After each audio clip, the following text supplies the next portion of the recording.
Welcome boys and girls, Christine here with a discussion about SFO in Total War Warhammer 3 Immortal Empires. So I've done a whole discussion on the subject of SFO, be it with the default settings or the customization settings that you can use in the mod as it exists. And let's just say that I liked the unique ideas, the unique mechanics. I do think one of the things SFO does very well is that it does give you that kind of sense of uniqueness to various races and legendary lords, heroes in a campaign in a way the vanilla game doesn't. So there's a lot of effort put in that, and I do greatly appreciate it. What I don't really appreciate is the pacing of the campaign. I feel like there's people who will argue firmly like, oh, slow is more strategic equal good, but that's, from my point of view, bullshit, especially when you can abuse, and you've always been able to abuse things in not just Total War as a whole, but strategy games in general in order to achieve success. That a lot of people don't doesn't mean that the option is there. Intent is relevant. Results matter. And if the game is designed in such a way that the best path of success is to abuse things to achieve power, then that's a fundamental problem. And Total War does have this fundamental problem, but it's not just Total War.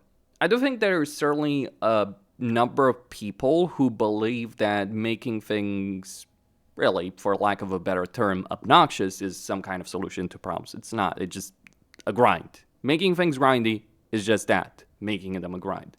Okay, so I'm going to go over my perspective on how to have a better campaign experience with SFO using some other things. So one of the mods you will want to use, and I'll provide the link in the description for everything that I'm talking about here, one of the mods you'll want to use is faster build times. This will allow structures to be constructed faster in fewer turns. The reason this is important is because it makes it worthwhile to actually invest in a settlement all that money, because it costs a lot of money to invest in a settlement, and you want the return on investment to be reasonably quick. Otherwise, it just isn't worth it.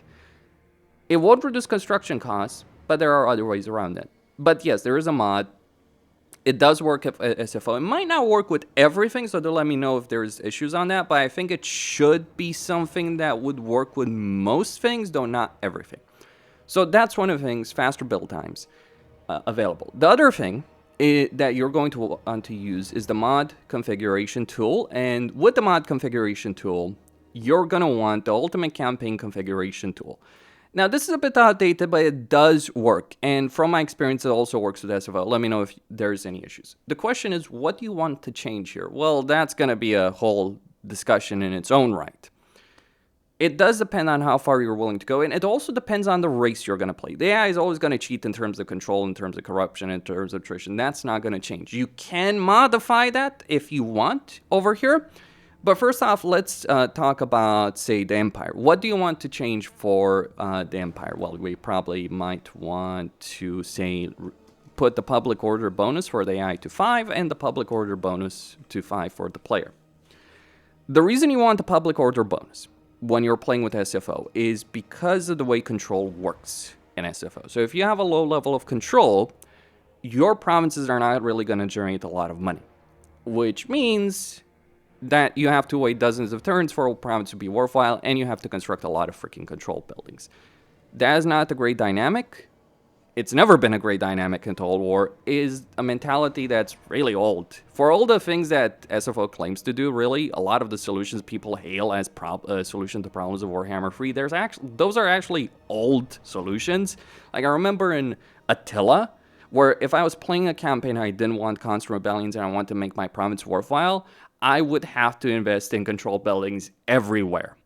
So that is kind of similar to SFO. It depends on the race, though. So I played an Arbol campaign. Control was a non-issue. I played a Catron campaign. It still was a non-issue from the rebellion perspective, but it was an issue from the perspective of using invocations, from the perspective of making the economy work. So it just made it worthless to invest in an economy because, yeah, the payoff was not going to happen. I would say 5 to 10 extra public order from this would be a really good thing. Then we go into recruitment. So with respect to recruitment, in terms of recruitment, you can increase your recruitment slots if you want to, so you can just recruit armies faster. Now, bear in mind, you still have to pay for that, but you can give yourself local recruitment slots, global recruitment slots, so you're not wasting turn after turn after turn recruiting an army, just having a lord sitting around there on his ass just doing that. I don't think that's ever been great. With the AI, You can also use this, but I would probably just recommend enabling a higher campaign difficulty than giving this to the AI, because the AI on higher difficulties will have more recruitment slots. Maybe if you want to give them a couple more, like, one or two global recruitment slots, just keep in mind that if you go overdo it, you can literally break the AI, because the AI will just recruit the army stack after stack with no consequences in the world, because they already have very substantial benefits in terms of recruitment on pretty much every difficulty in the game. But that's your choice. I would give myself as a player a couple of recruitment slots. How many depends on race, and how many the race in itself does have and can get. So if you can get the commandment with a lot of recruitment slots, but I would say free global recruitment, free local recruitment, and horde recruitment slots is generally what you want to go for. Then we have research. I think one of the problems inherently with the game is that a lot of the really fun and useful research is just something that does take a lot of time. This is not even an SFO issue. This is just a game issue. So there's a lot of things that are useful from a research perspective, but you basically end up in a situation in a lot of campaigns where you're always researching the same thing over and over again, and every single campaign you played, that's not interesting, that's not varied. So what I did here is I enabled 2,000 research rates, so this is going to make every research take one turn. I would set it to instant, but from my experience, this crashes the game. So I've tried this, I would set it to instant, but it doesn't work. So stability issues, the camping configuration tool, it does have its own problems. It does work with SFO, I tested it out, but if you tweak some things over here, keep in mind you are liable to crash your own game. So be careful about that. You can also mess around with unit size if you want. Then we have growth. I would give both myself and AI significant growth. So you get construction benefits, you get growth benefits, so you can get to those higher tiers, and you have more choices as a result of that. More hero choices, more army choices. That doesn't mean you have infinite money, you can do whatever the heck you want, but it does mean that you're not constrained in playing the enter button simulator. And if you're playing the enter button simulator and you're just waiting for things to happen, then again, that just makes building up a province inherently less useful, because by the time it's built up, you've pretty much won your campaign. And then we get into economy settings for both yourself and AI. Now, this is where you can mess around with all kinds of things to make it worth it. Like, you can improve your taxes, you can improve the AI's taxes. Maybe that's an idea by 30%. Maybe that is an idea, just improving your taxes. But the real important things are going to come over here in terms of like recruitment costs, upkeep costs, building costs. Okay, so from an upkeep perspective, I would lower AI recruitment costs, but I would increase their upkeep. The reason is that AI has such a significant upkeep benefit on pretty much every difficulty that if you give them an upkeep benefit, they'll literally have armies for free. And that means battles individually are less meaningful, because the AI can easily recover. It's also going to create a situation where the AI is literally bottlenecked because of it, because everyone is going to instantly produce armies and they're never going to stop. You could also give the AI a minus 50 or let's say a minus 25% building cost. But the absolute values of this are going to depend on what you want to do. You can also change the background income for both yourself and AI, so you both have more money to spend, to play around with, have that kind of fun. And in terms of recruitment costs, you could lower it for yourself. I would lower it for the AI so that they're incentivized to recruit, they're basically going to recruit units for free. But I would maybe not lower it all the way. For the player, from my experience, I would keep it the same, especially if you're giving yourself background income. But if you're not giving yourself background income, you could lower it if you wanted to have that kind of flexibility. SFO does increase the unit recruitment cost. So for SFO, I would say like a minus 50% or so recruitment cost. So you will have more armies of higher quality troops and it won't bankrupt you instantly. Be mindful, however, that when you do reduce everything in cost, you are just going to end up with a ridiculous amount of armies. And the economic decisions are not necessarily going to be so very significant. I think background income is great early on in a campaign, so you're not incentivized to bullshit your way around region trading and all that kind of stuff. But later on, it can be a problem during the course of a campaign. But these are the things I would change over here through the campaign customization tool. And again, I'm not proclaiming that these options are the perfect ones. The actual numbers, I think it does require a lot more testing, and it does depend on the campaign you're playing, the legendary lord you're playing, the race you're playing, the difficulty that you're touching that campaign on. So if you're playing on legendary difficulty, all that, things will be different than if you're playing on a lower campaign difficulty. So always consider that. I think these mods in general, from my experience, are kind of designed around the idea of normal difficulty as opposed to legendary. So there's also that factor to consider. But those are the kind of things I would change from the campaign configuration tool. But that's not all. We then have to go into a campaign in SFO and touch on what you may want to change there, because there's further things to change there as well. Now, in the campaign, once you do start it, you're going to want to go through the SFO settings as well. But before you do that, you may want to get a couple of other things as well. The way sieges and settlement battles work right now is not especially great as a system. There's no mod that fixes that. That's only something Creative Assembly can fix. It's down to AI behavior, pathfinding, the tower defense minigame that they built, all on that. So until they do fix that, if they ever do fix it, I just recommend disabling all sieges and all unwalled settlement battles. The issue is the AI is very easy to defeat, so you just get the game of standing around waiting for your ranged units to kill them, or blopping up your melee units and killing everything in sight. It's not really a fun dynamic gameplay in terms of siege battles.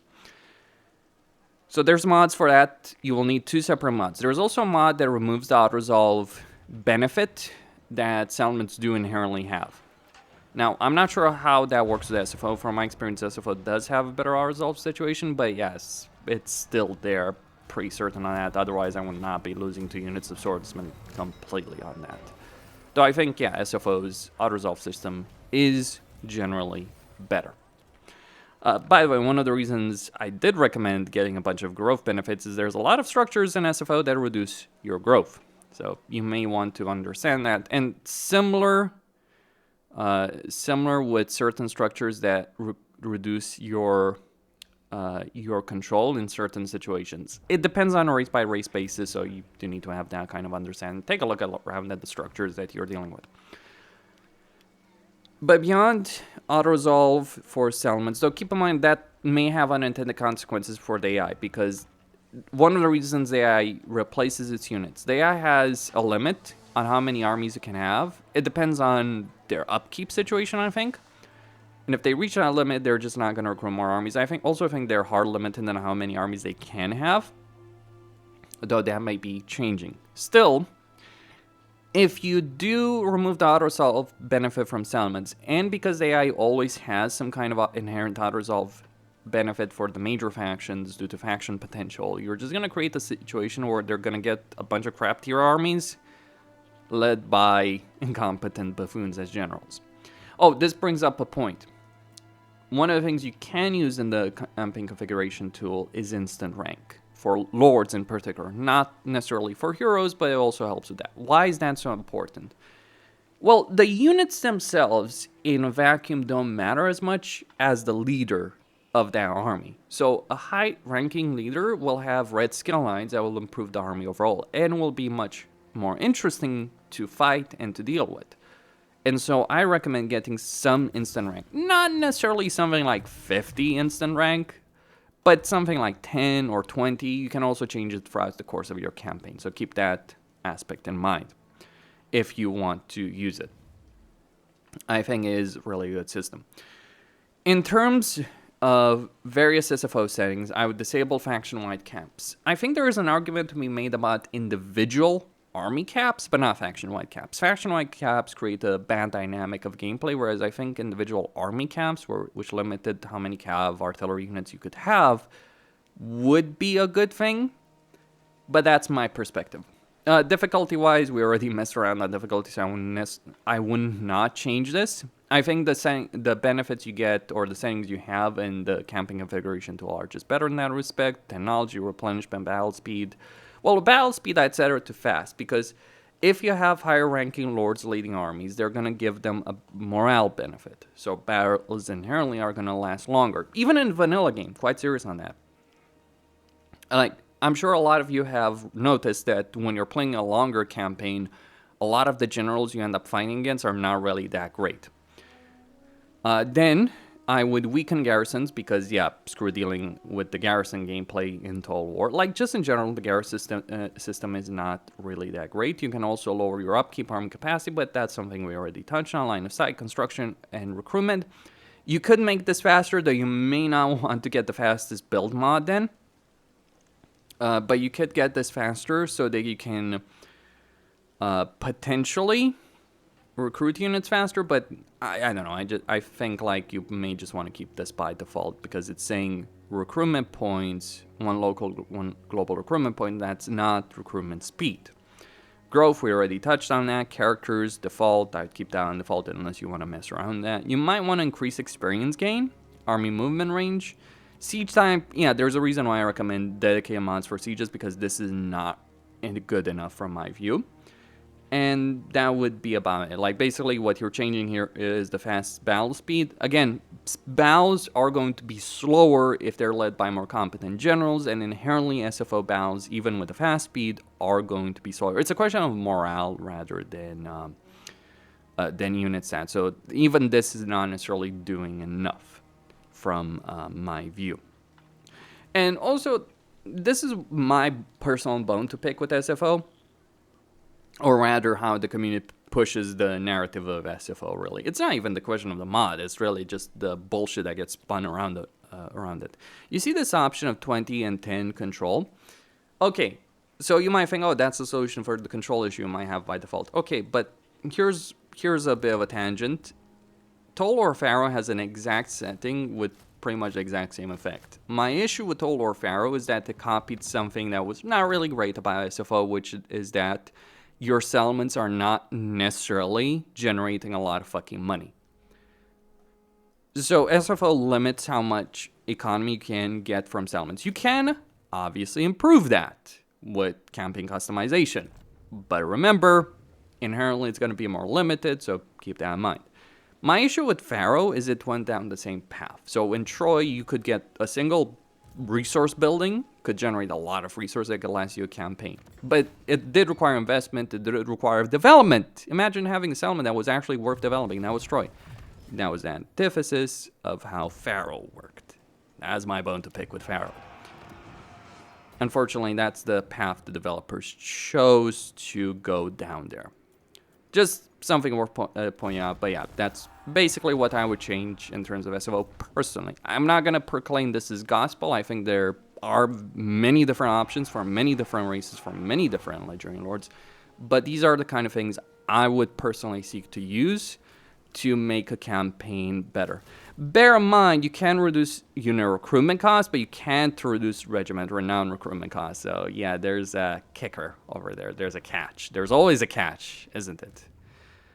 With respect to a campaign. You can also give yourself more campaign movement range, because you're always going to be stopped by settlements in terms of campaign movement range, so it might be beneficial, especially if you're dealing with jungle warfare. Again, depends on the campaign you're dealing with, depends on the Legendary Lord, so pick your poison type situation. But I do think that just in general, customizing campaigns to push towards incentivizing you towards developed provinces, because it's worthwhile developing provinces, your tax returns on those provinces are worth it, your recruitment, your heroes, your lords are all worth it, as opposed to incentivizing, pushing, region trading and all that kind of rubbish is the better way.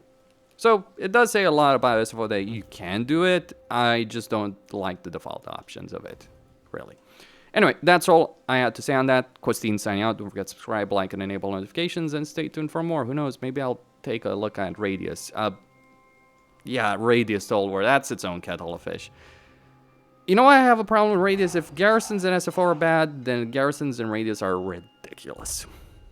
That's all I'm going to say for now on that subject.